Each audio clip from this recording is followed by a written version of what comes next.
আসসালামু আলাইকুম দর্শক, কেমন আছেন আপনারা সবাই? আশা করি ভালো আছেন। আমিও আলহামদুলিল্লাহ ভালো আছি। আবারও চলে এলাম আরেকটি নতুন ভিডিও নিয়ে।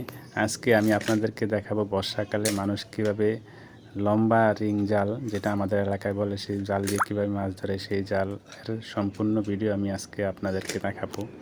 তো আমার ভাতিজা জনি আসছে, তার বাবা সকালে সেই জাল রেখে গিয়েছে সেটা উঠানোর জন্য।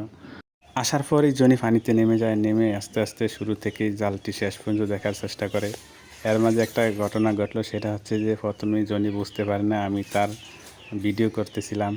ভিডিও করা দেখে সে আমাকে একটা গালি দিল, তারপর বলল যে এই ভিডিও যেন আমি ইউটিউবে না ছাড়ি। তা আমি বললাম ঠিক আছে, ছাড়বো না, দুষ্টামি করলাম।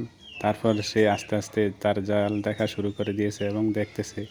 একটা কথা বলে রাখি যে এই রিং জালে প্রচুর পরিমাণ মাছ পাওয়া যায়, কিন্তু সেই অনুযায়ী আজকে জনি কোনো মাছই পায় না।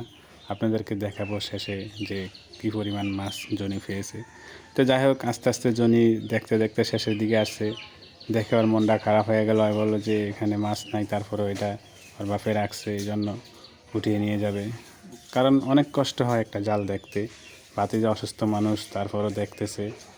এত কষ্ট করে পুরোটা জাল দেখার পরে ওর মন খারাপ হয়ে গেছে, কারণ মাছ ছিল একদম অল্প পরিমাণে। অল্প পরিমাণ বলতে অল্প কয়েকটাই বোঝেন। সেগুলো দেখে আমারও খারাপ লাগলো মনটা। ছেলেটা এত কষ্ট করলো, বিনিময়ে অল্প কয়েকটা মাছ, তাও সেগুলো ফসে গিয়েছে। সবগুলা মাছ একত্রিত করার পর এখন সে গিট খুলতেছে। সেই গিটটা খুলে এখান দিয়ে মাছগুলাকে ফাতিলে রাখা হবে। একটা কথা বলে রাখি যে বর্ষাকালে আমাদের এখানে আগে প্রচুর পানি হতো, কিন্তু এখন দেখতেই পারছেন কতটুকু পানি হয়েছে, তার হাঁটুর সমান।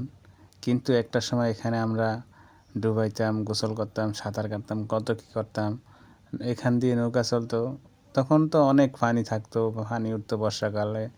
এই জায়গাটার মধ্যে আমাদের পুরনো কিছু স্মৃতি রয়েছে। বর্ষার শুরুতে এখান দিয়ে পানি আসা যাওয়া করতো। তখন বললাম যে প্রচুর পানি হতো। এখানে এত পানি ছিল যে আমাদের মাথার উপরে থাকতো। তো যাই হোক, এখান দিয়ে প্রচুর পানি আসার কারণে এখানে আমরা জাল ফেলতাম, বা তারপর আমার আব্বা এখানে টৈন্না বাইতো। আমাদের এলাকায় টৈন্না নাম বলে, আপনাদের এলাকায় কি বলে জানি না, যদিও এটার ছবি আমার কাছে এখন নাই, তাহলে দেখাতাম। তো সেই স্মৃতিগুলো খুব মনে পড়ে। এখানে তখন প্রচুর মাছ পেতাম।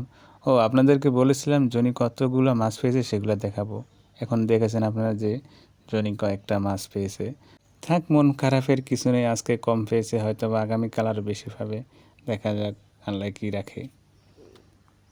সেই স্মৃতিগুলো এখন খুবই মনে পড়ে, কারণ তখন আমরা এখানে অনেক মাছ ধরেছি।